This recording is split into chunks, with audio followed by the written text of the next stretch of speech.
प्रधानमंत्री नरेंद्र मोदी की ये पुराना बयान आप सुन रहे थे, जिसमें वो बता रहे हैं कि कांग्रेस ने क्या पाप किया।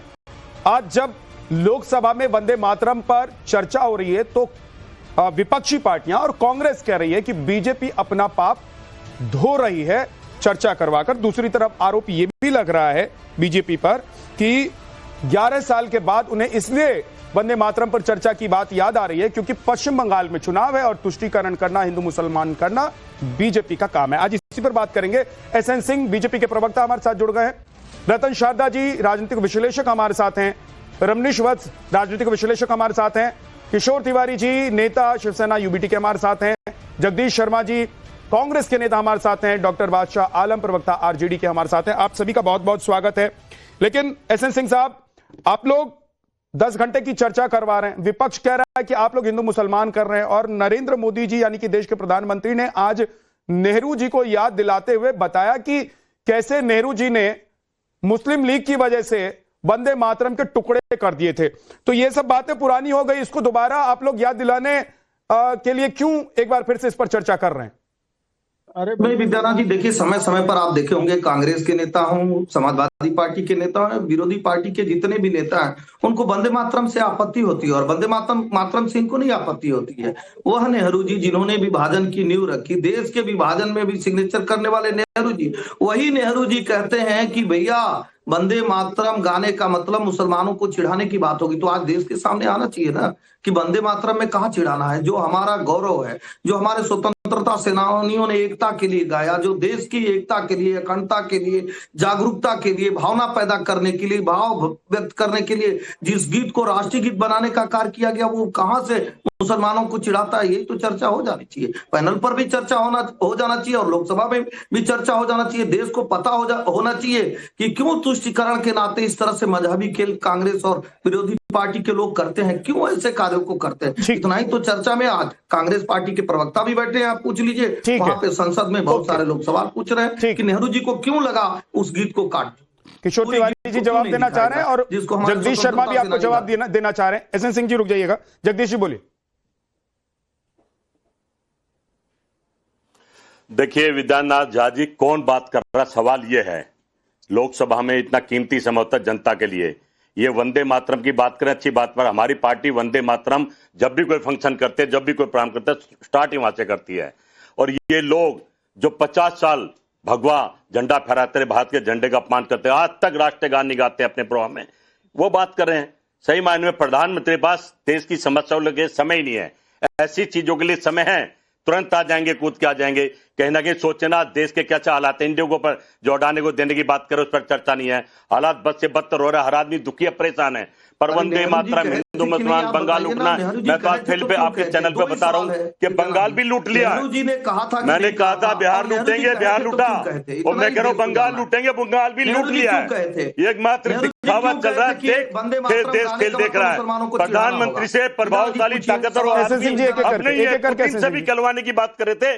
आज तक के पत्रकार के प्रधानमंत्री बहुत ताकतवर है।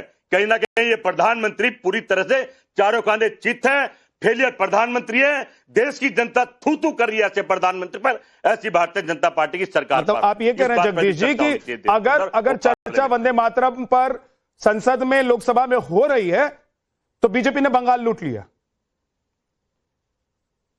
मतलब आप लोग हार गए। अरे भाई बता रहा हूं ना, लूट लिया है, हार गए। भाई क्या ना विद्यानाथ चुनाव से पहले हार गए आप लोग, और वंदे मातरम से हार गए। बंगाल लूट रहा है, तो वंदे मातरम से बोट बन रही है, नकली बोट तैयार करी जा रही है, असली काटी जा रही है। वंदे मातरम से तो अंग्रेज हार रहे थे, प्रधानमंत्री आप लोग क्यों हार रहे हैं वंदे मातरम खेल देते हैं और पूरी इनकी बंदर सेना लग जाती है। जगदीश शर्मा जी पूरे, अरे भाई अभी 10 घंटे की चर्चा हो रही है, इनको आज याद आया। आप कह रहे हैं कि वंदे मातरम से इन्होंने बंगाल को लूट लिया, जीत लिया, याद आ रहा है। तो आप लोग हार क्यों रहे वंदे मातरम से? अरे भाई नकली बोट और असली बोट का खेल चल रहा है।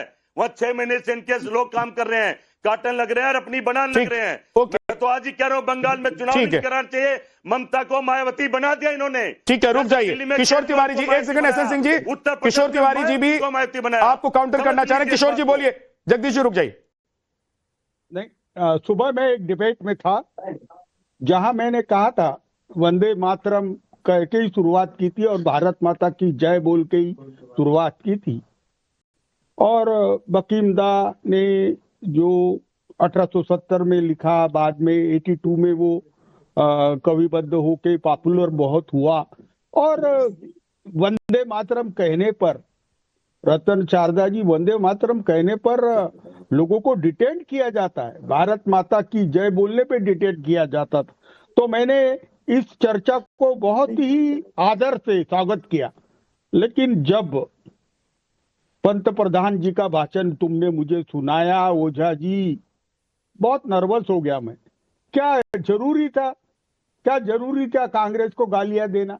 क्या जरूरी था हिंदू मुसलमान वाला किस्सा लाना? क्या जरूरी था? क्या वंदे मातरम से ज्यादा कांग्रेस कांग्रेस कांग्रेस बोलना? कांग्रेस आउटसोर्स हो गई है, कांग्रेस आईएनसी के जगह एमएमसी हो गई है। क्या चल रहा है ये? हमें इससे बाहर निकल के 12 साल के बाद हम अगले 4 साल क्या करेंगे ये बताना है। और मैं अभी भी कहता हूं, वंदे मातरम रहो या नमस्ते सदा वत्सले मातृभूमि रहे, ये अपने अपने जगह शाश्वत है। मेरी माँ है वो, और मेरी माँ पर इन्होंने 160 लाख करोड़ का कर्जा कर दिया है। मेरी माँ को अडानी अंबानी को बेच दिया है। यह ओछा भाषण था। प्राइम मिनिस्टर जी ने अपनी गरिमा को खत्म करने वाला भाषण दिया। मैं प्राइम मिनिस्टर के जो उन्होंने चर्चा के लिए भाषण रखा उसकी भर्त्सना करता हूं। और रतन शारदा जी, मैं चाहूंगा कि तुम एक व्यापक दृष्टिकोण रखकर इस पे बात करो। क्या ये जरूरी है? क्या ये जरूरी है हमको? ठीक है, रतन शारदा जी बोलिए। किशोर तिवारी जी, मैं क्या कहूँ इसके लिए, मुझे समझा रहे हैं बड़े भाई की तरह। बहुत बहुत धन्यवाद किशोर तिवारी जी का। लेकिन बात यह है कि इतिहास अगर नहीं बताया जाता, इतिहास दोहराया जाता है।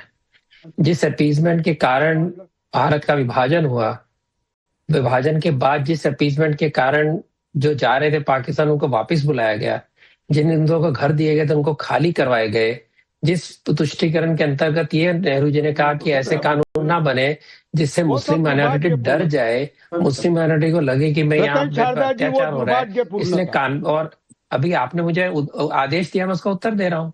आप मेरे बड़े भाई हैं, आपने जगह बोलो, मैं बात कर रहा हूं तो मुझे बोलने दीजिए अब।